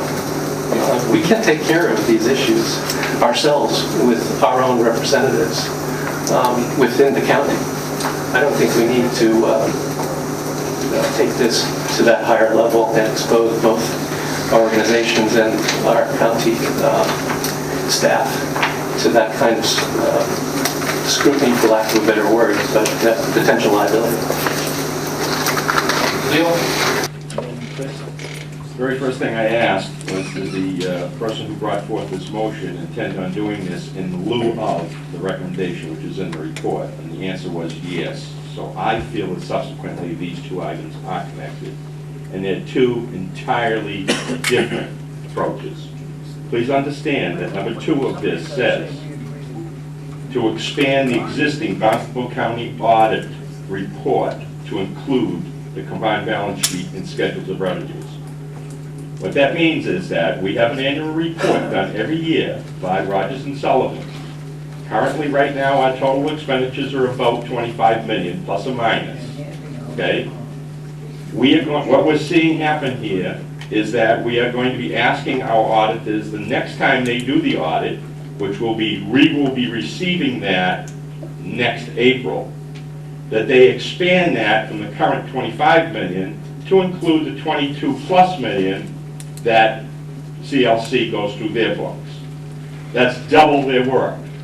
I don't think that we've discussed this evening where that money's going to come from. Do we have enough money in our budget to carry that request? And please understand, I wholeheartedly support that part of this. In fact, I was all intending as a finance committee member to bring this request forward later on. I absolutely agree that this time forward, CLC should be listed in the full county's audit report. But I do believe we have to ask some questions. How much more is it going to cost us? And do we have the funds in our current balance, our current budget to cover that for next year? So that's what the motion is that we're looking at. And again, the recommendation from the subcommittee, just under the audit part, did use the term forensic audit by an independent CPA for the entire, from the inception of CLC to the present.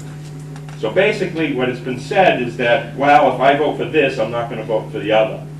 I cannot do that. I think they're two entirely different things. I'm hoping that if this is supported, that you will, with an open mind, also support, if someone does bring forward recommendation 2 of the subcommittee, also consider that separately then. And I don't want to hear, well, I voted for the one back on the 4th of June, so now I don't even want to hear about this one. Because if we're going to treat them as two separate things, then let's do that. But a couple of people have already said this is in lieu of the report.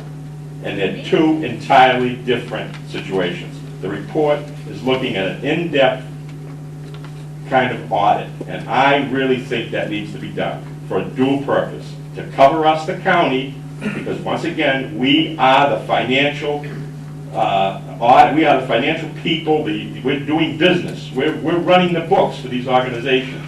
We need to make sure we're doing it properly and that we cover ourselves for both entities, us and them. I'm surprised they're not saying, absolutely we want an audit done. We want to make sure you're handling our 23 million correctly.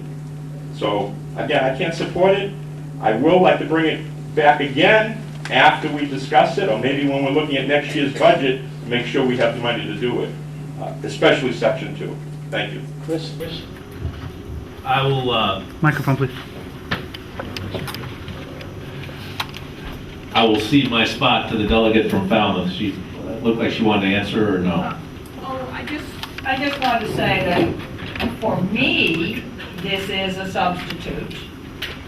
Possibly if it passed and people were happy with what they found out, it might serve that as a substitute for the audit issues for others. As I've said, I think the report speaks for itself about governance issues, and I think those have to be addressed by the boards of those organizations, not by, there's no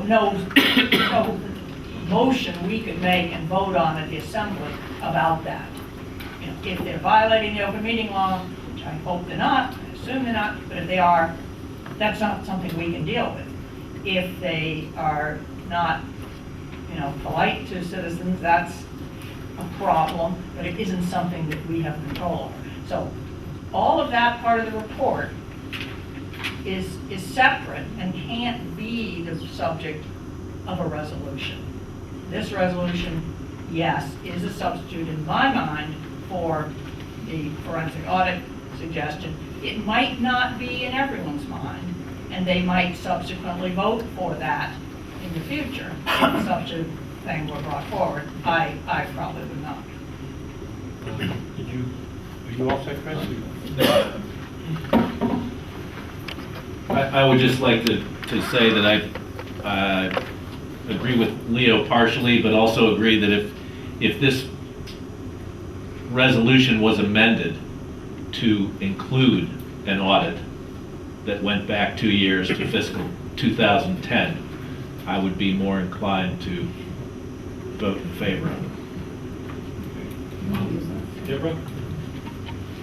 You know, there are a lot of questions have been raised here as to what authority does the Assembly have to discuss the need for changes in the structural operation of these organizations, to require some kind of an audit.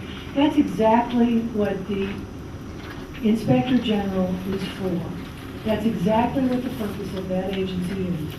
If you look at, we recently had in front of us, just a few months ago, a report from the Inspector General concerning the Open Cape.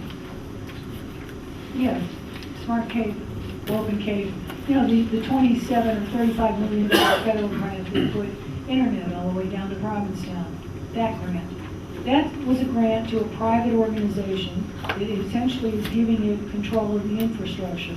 And that Inspector General's report made recommendations about changes to the operation of the board of directors, to the bylaws of the organization, to its disclosure to the public, to its future operations because of the amount of money it was going to receive. That's exactly what the purpose of the Inspector General is. I appreciate the effort to kind of separate these issues out, and I certainly would be more inclined to support Julia's motion were it to include a broader period of time for a retrospective audit. But I do think that the Inspector General is the vehicle for addressing the kinds of problems that have shown up in this report. Well, I think I'm starting to get my question answered, which was if recommendations from what we're hearing is, turn me on.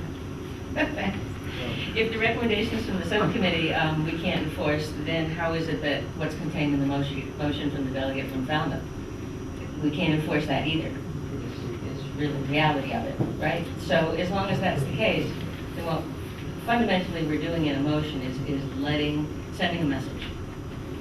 And well, obviously one is a much stronger message than the other, but if that's the case, I guess I'm still waiting to hear an argument why I wouldn't support the full recommendations of the subcommittee. I haven't really heard that argument. Well, you know, I just want to, if I can jump in here for a minute. A lot of the, and especially Spiro, addressed the subject of this forensic thing, which seemed to be picked up this word seems to be picked up and bandied about, and it's a red herring, really. But I went through the response from the Cape Light Compact, and they addressed that. Of course, they weren't too flattering. But further along in the report, they discuss the right to retain dual counsel. Right? In that report, it's on page 11, they use a supporting authority, the State Ethics Commission opinion, investigation of the use of certain bond funds by the North Attleboro Electric Department and so on. It doesn't, it's actually, they were referring to the use of separate counsel, but in their description it says,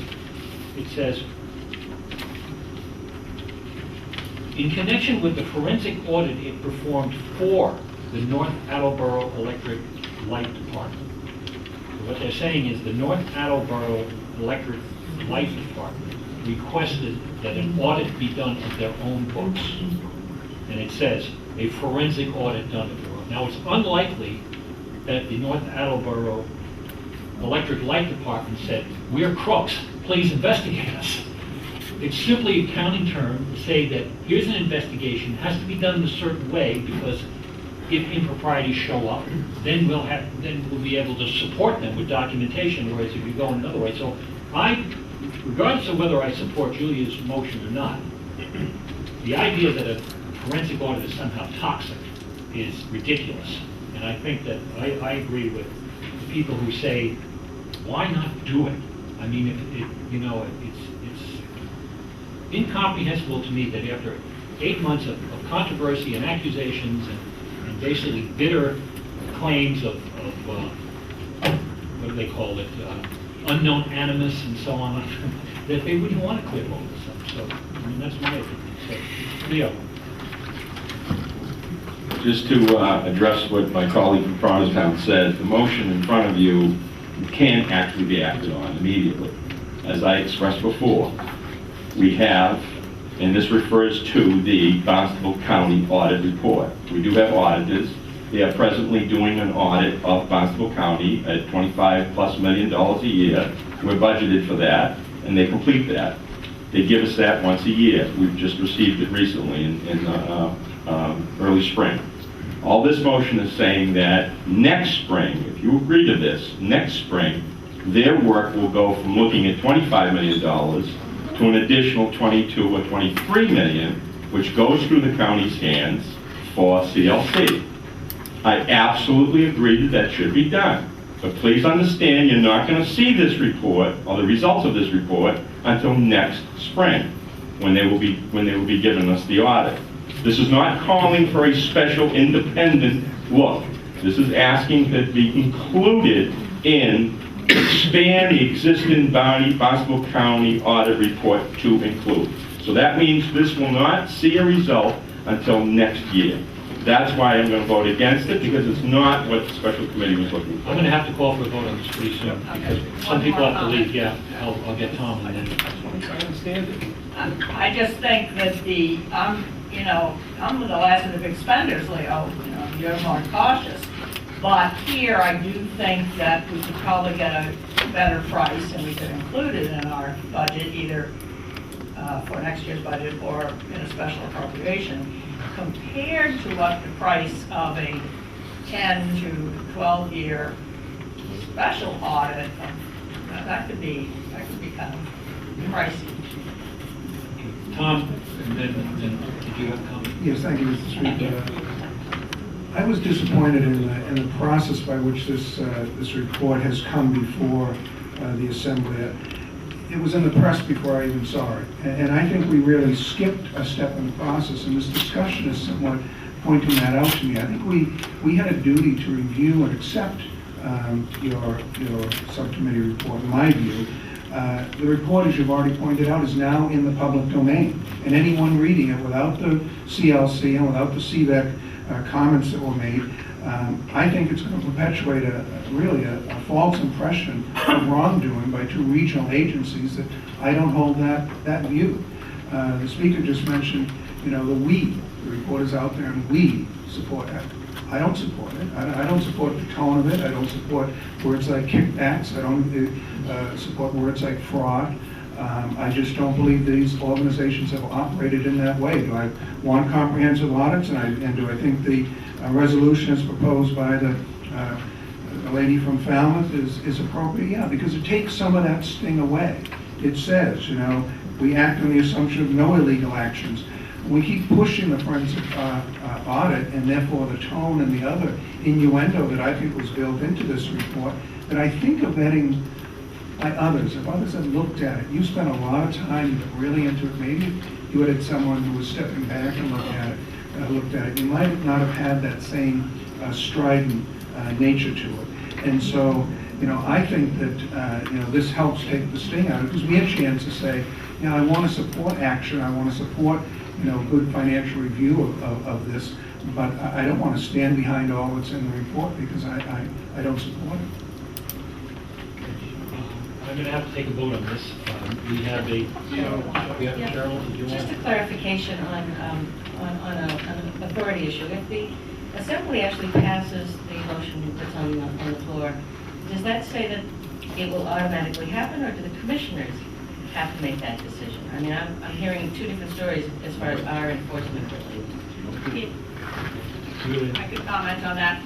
It's a resolution, it's not an ordinance, so I don't think that it has, you know, legal authority. I'd be very surprised if the CLC and the commissioners would not whip up enthusiasm for this pretty quickly. I think they'd love to deal with this and would feel pleased by it, but I could be wrong. If they don't, then that brings us to a new situation and we would operate accordingly. But this is a resolution, it's not an ordinance. I would assume it would have some moral authority. Maybe not. If it didn't, then we'd be in a new situation. Okay, I'm going to ask the clerk to call the roll on this. Well, we know we're voting on that. We're voting on Julia's resolution, Chad. In front of you. So a yes vote means you're in favor of it, no means you're not. Richard Anderson? Yes. Cheryl Andrews? Yes. Ronald Bergstrom? No. Leo Kukunis? No. Christopher Kaneda? No. James Killian? No. Marcia King? Yes. Thomas Lynch? Yes. Deborah McCutcheon? No. Spiro Mitrakostas? Yes. John Ullman? Yes. Paul Pilcher? No. Anthony Scalise? Yes. Julia Taylor? Yes. Mr. Speaker, proposed resolution 12- I think it's going to be 02, passes with 74.68% of the delegates voting yes, 23.02 voting no, 2.30 absent. Okay, thank you. Now we're going to have to take a 5-minute break while we read up our video. Give 5 minutes to be back. Okay, we'll now reconvene. Comments on the report from Leo? Thank you, Mr. Chairman. I'm going to make a couple of brief comments, and then I have a motion that I would like to make. First of all, we've discussed in length public process and availability of public documents. I think there's a procedure, and I think there's protocol. Unfortunately, as a member of that subcommittee, I believe protocol should have been the report be given to CLC and CVEC prior to the general public to allow them to respond to it and to maybe come back and interact with the subcommittee. So if, in fact, there were any changes that could have been made to the report prior to it being made public. Fortunately, I don't think protocol could be followed, because I believe that procedure with open meeting laws and review of public documents at open meetings. Unfortunately, what happened was, and my colleague from Barnstable mentioned it, the public got it, the press got it, and many of the even members of the Assembly had not had a chance to read it. With that said, I would like to make a motion, and I will read the motion, and hopefully it will be seconded for at least discussion purposes. In light of public testimony and written correspondence generated by the Special Committee's report on CLC and CVEC, the Assembly shall instruct the subcommittee to meet and address these issues raised today in writing and by public comment. The committee shall conclude by adjusting said report and/or including all correspondence and their responses to in it. That's a motion. I'm looking for a second. Thank you. Been moved and second. Any discussion on Leo's motion? We're all tired. If there's no discussion, I'll take a vote. I'd like to ask a question. Sure. Sounds like if this passes, it's going back to committee, the Right. report? That's the gist of this motion? Yes. Pretty much. Correct. Will you be holding public meeting of that committee to discuss the report? We have no choice but to hold public. Okay, so delegate input does not have to be made at this time because you will be scheduling a meeting or hearing to take it then. Right. So I don't want to belabor In order the- for us to even respond, in other words, in order for us to even respond, this is my interpretation, or to address these concerns, we have to actually meet in public and hold a public meeting with notice and minutes. So I'm that's- a big fan of public meetings, so I'm not arguing the point. I just want to make sure that this is not the opportunity for the Assembly to enumerate the issues we have with the various recommendations, that we will have a chance to do that at the committee level. Yes. Thank Well, you. I mean, that's, Leo, I mean, you want to explain your... Well, I just want to clarify one thing. This motion does not require that the subcommittee have a public hearing. It does not require that they take on new evidence and listen to more responses to the report. It basically says that in light of what was heard today, and in light of the specific written comments that we received, I wasn't specific to address them, but we all know that both CVEC and CLC have given us written comments, that it gives the subcommittee a chance to at least either respond to them and reopen the whole issue, or they may just decide to answer those in writing and include that in with the report. I don't want this to go on and on and on, and I really don't see a need for any more public hearings on it. But I do feel that, at least my personal opinion is, that both the Cape Light Compact and CVEC's written responses should be included in the report, if nothing else. But again, I'm hoping that there will be some discussion. Thank you, Leo. My question refers specifically to Assembly delegates. When do we get to talk to you about this report? Would you like it in writing, similar to CLC or CVC, or will there be a time and place where we can do that? Well, one would presume that after we will come back to the Assembly with either an amended or version or explanations given to, I mean, that's the normal procedure, right? Yeah. In regards to that, and I think this is a little off of the motion, but if I can be allowed a little lenience, I'll include it in my comments.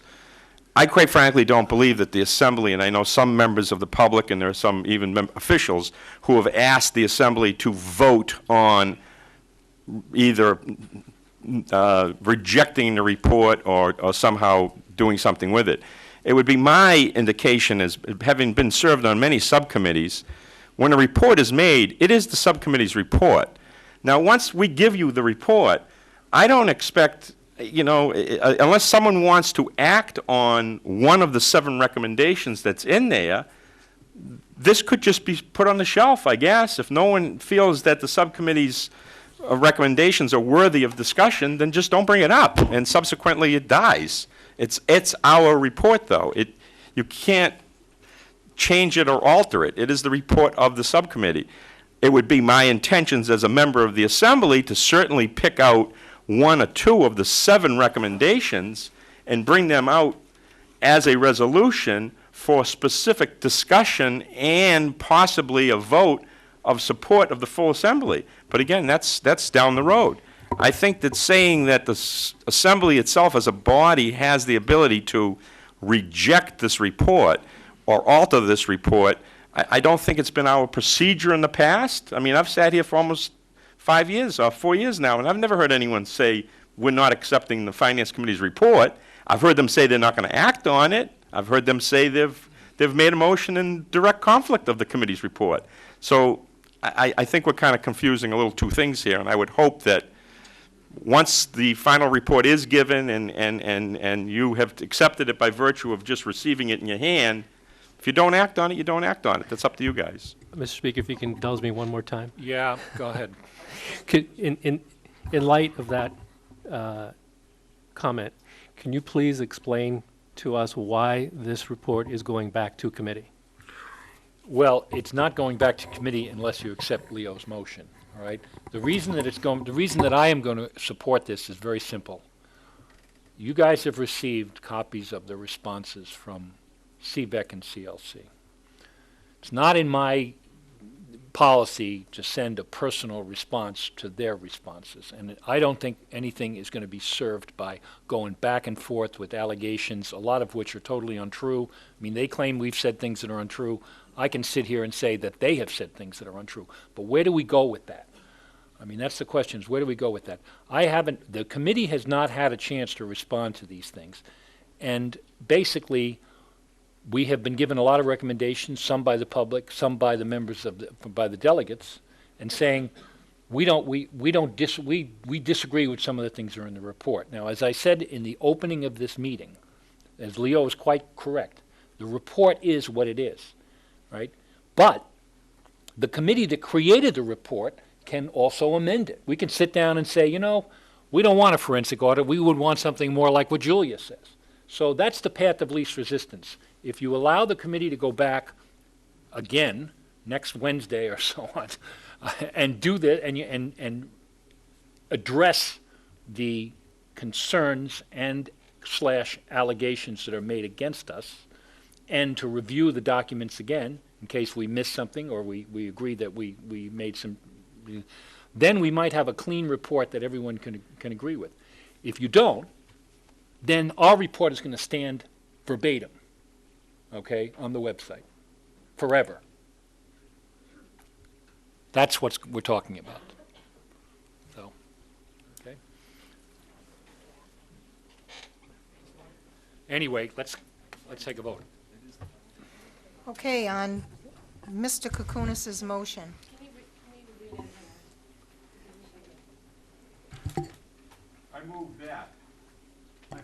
I move that, in light of public testimony and written correspondence generated out of the Special Committee report on CLC and CVAC, the Assembly instruct the subcommittee to meet and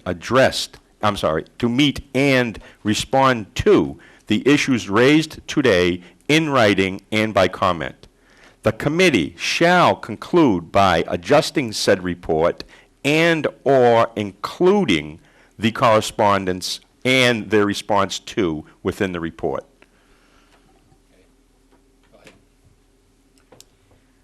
Richard Anderson? Yes. Cheryl Andrews? Yes. Ronald Bergstrom? Yes. Leo Kukunis? Yes. Christopher Kanega? Yes. James Killian? Yes. Marcia King? Yes. Thomas Lynch? Yes.